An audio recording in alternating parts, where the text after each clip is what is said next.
दोस्तों, स्त्री और पुरुष का एक दूसरे के प्रति आकर्षण सृष्टि का अटल सत्य है। यह एक ऐसा विषय है जी, पर लोग खुलकर बातचीत नहीं करते, जिसके कारण कई तरह के भ्रम बन जाते हैं। इस सृष्टि का विस्तार स्त्री और पुरुष के मिलन पर ही निर्भर करता है, लेकिन हिंदू धर्मशास्त्रों के अनुसार इस मिलन का भी एक उचित समय निर्धारित किया गया है। यदि स्त्री और पुरुष समय का ध्यान रखते हुए शास्त्र अनुसार इस समय क्रिया में ली होते हैं, तो उनको सौभाग्य एवं स्वास्थ्य लाभ मिलता है और पैदा होने वाली संतान ऊर्जावान, संस्कारी तथा अनुशासित होती है।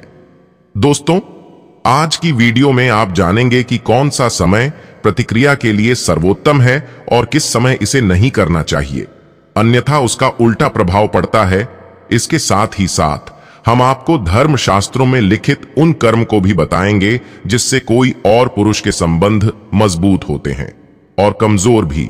हमारे धर्म ग में छिपे इन्हीं रहस्यमयी नियमों को जन के लिए इस वीडियो को अंत तक जरूर देखें।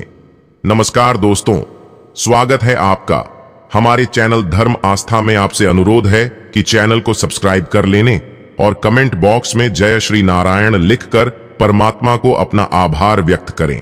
दोस्तों, ब्रह्मा जी ने जब सृष्टि निर्माण का कार्य शुरू किया तो अपने योग बाल से विभिन्न जीवन को उत्पन्न किया।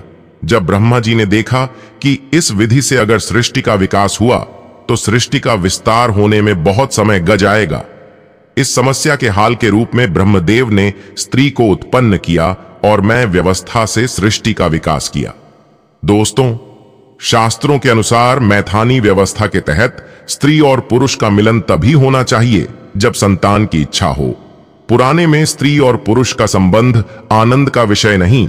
अगर आप अपने आसपास की प्रकृति को देखें तो पाएंगे कि प्रकृति में इस नियम का पालन सभी जीव जंतु और पेड़ पौधे करते हैं। शास्त्रों में कई ऐसे उदाहरण मौजूद हैं जिससे यह ज्ञात होता है कि प्राचीन समय में संतान की कामना होने पर ही स्त्री और पुरुष संसार करते थे। अन्य समय में मित्रवत रहते हुए पति पत्नी सामाजिक क्रिया का निर्वहन करते थे। शास्त्रों में स्त्री पुरुष मिलन के लिए विशेष घड़ी निर्धारित है। विष्णु पुराण में कुछ दिन और कुछ प्रहार बताए गए हैं जो प्रतिक्रिया के लिए उचित नहीं है। संतान का निर्धारण भी प्रतिक्रिया के समय पर ही निर्भर करता है। ऐसे में हर पति पत्नी के लिए यह जानना आवश्यक हो जाता है कि यौन संबंध बनाने का सही समय क्या होना चाहिए। हिंदू धर्म शास्त्रों के अनुसार किसी भी समय संबंध बनाना बिल्कुल गलत है। ब्रह्मा व्यवहार पुराण के श्री कृष्ण खंड में स्पष्ट लिखा हुआ है कि सूर्योदय और सूर्यास्त के समय महिला पुरुष को संबंध कभी भी नहीं बनाने चाहिए। जो पति पत्नी ऐसा करते हैं वे रोगी और दरिद्र हो जाते हैं और उनसे पैदा होने वाली संतान भी अपने जीवन काल में विभिन्न रोगन और दरिद्रता को भगत हैं। महाभारत के अनुशासन पांव के अनुसार अमावस्या पर संबंध बनाने से निम्न यानी जैसे कि पशु इत्यादि में जन्म मिलता है। इसके साथ ही नरक की आत्माएं भी सनी पड़ती हैं। इसके अतिरिक्त पूर्णिमा, चतुर्दशी, अष्टमी तथा ग्रहण को संबंध नहीं बनाना चाहिए। इसके अलावा जन्माष्टमी, रामनवमी, बोली, शिवरात्रि, अपने जन्मदिन पर, अपने सेज संबंधियों की मृत्यु पर और मृत्यु कल आदि में कभी भी शारीरिक संबंध स्थापित नहीं करना चाहिए। जो स्त्री पुरुष इस नियम का हम करते हैं उनके घर में सुख, शांति, समृद्धि और आपसी प्रेम बना राहत है। जो ऐसा नहीं करते वह अपने घर में कला धन की हानि और आकस्मिक घटनाओं को आमंत्रित करने का कम करते हैं। आइए दोस्तों, अब आपको बताते हैं कि रतिक्रिया के लिए सर्वोत्तम समय कौन सा है। रात्रि का पहले प्रहार प्रतिक्रिया के लिए सबसे उचित समय बताया गया है। रात्रि का प्रथम प्रहार रात 12 बजे तक माना गया है। इस प्रहार में की गई प्रतिक्रिया के फलस्वरूप ऐसी संतान प्राप्त होती है जो अपनी प्रवृत्ति तथा संभावनाओं में धार्मिक, सात्विक, अनुशासित, संस्कारवान, माता पिता से प्रेम रखना वाली, धर्म का कार्य करने वाली, यशस्वी और आज्ञाकारी होती है। शिवा का आशीर्वाद प्राप्त ऐसी संतानों की लंबी आयु तथा भाग्य प्रबल होता है।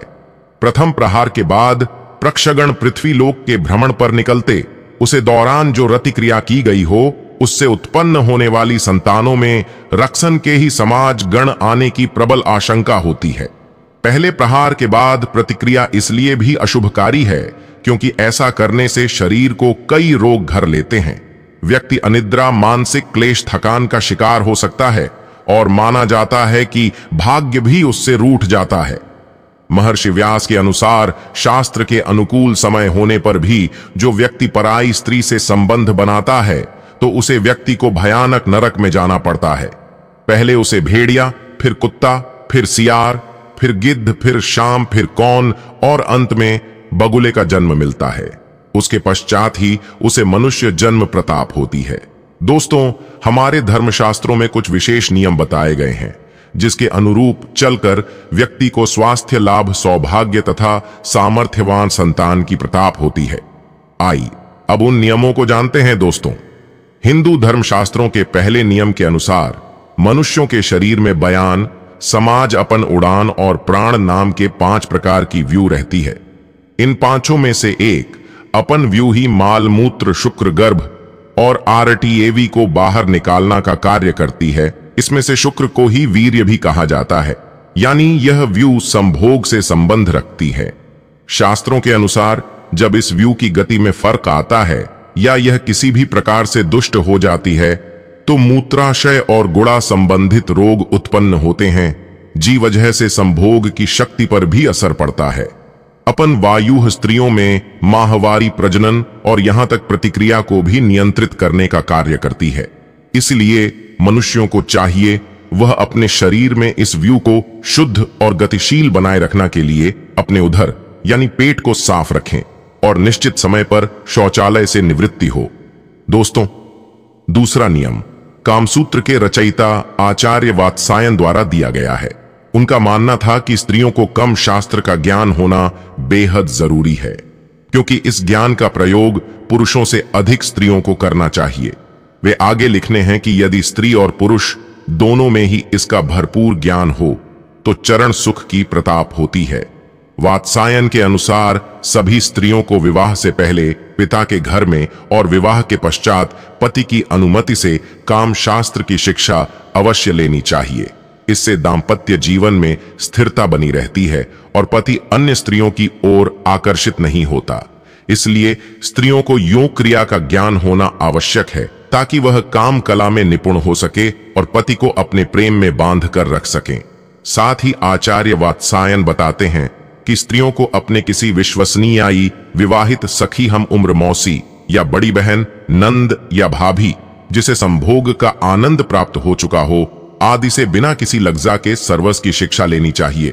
इन सब के अलावा हिंदू धर्म शास्त्रों में यह भी बताया गया है कि पवित्र मैन जान वाले वृक्षों के नीचे, सार्वजनिक स्थान पर, उद्यान में, शमशान घाट, वधस्थल और मंदिर में तथा ब्राह्मण और गुरु के निवास स्थान में संभोग नहीं करना चाहिए। यदि कोई व्यक्ति ऐसा करता है तो शास्त्र अनुसार उसको इसका बड़ा परिणाम भुगतना पड़ता है। हमारे धर्म ग में स्त्री पुरुष के प्रतिक्रिया के लिए रात्रि के पहले प्रहार को उचित माना गया है, लेकिन कई कर्मों को रात्रि के समय करने से कल्पना भी किया है। ज्योतिष शास्त्र के अनुसार डर रात तक जैन से कई ग्रहण के अशुभ प्रभाव का सामना करना पड़ता है। उदाहरणतः रात को डर तक जैन से चंद्रमा कमजोर हो जाता है। इसके कमजोर होने से स्मरण शक्ति कमजोर होती है। उमा मां का कारक ग्रह है। इसके कमजोर होने से मां अशांत और चिड़चिड़ा हो जाता है। इससे आपके नौकरी, व्यवसाय के साथ ही साथ आपसी संबंध के ऊपर भी प्रतिकूल प्रभाव पड़ता है। यही नहीं बल्कि सोने से पहले रुपए पैसों का हिसाब किताब भी नहीं करना चाहिए। इससे बुध ग्रह प्रतिकूल हो जाता है। यह व्यापारियों को आर्थिक मामलों में प्रतिकूल प्रभाव देता है। शादीशुदा लोगों के वैवाहिक जीवन पर भी इसका नकारात्मक प्रभाव होता है। वाणी में प्रेम और मधुरता कम हो जाती है। आचरण उग्र और बटन में क्रोध दिखने लगता है और इसका प्रभाव आपके आपसी संबंध पर भी पड़ता है। दोस्तों, उम्मीद करता हूं कि आपको समझ आया होगा कि कौन सा प्रहार प्रतिक्रिया के लिए सबसे उत्तम है। तो वीडियो को लाइक करें और अपने बंधु बांधवों को शेयर करें और ऐसे ही वीडियो को देखने के लिए हमारे चैनल धर्म आस्था को सब्सक्राइब करें। सर्वे शुभम भवतु।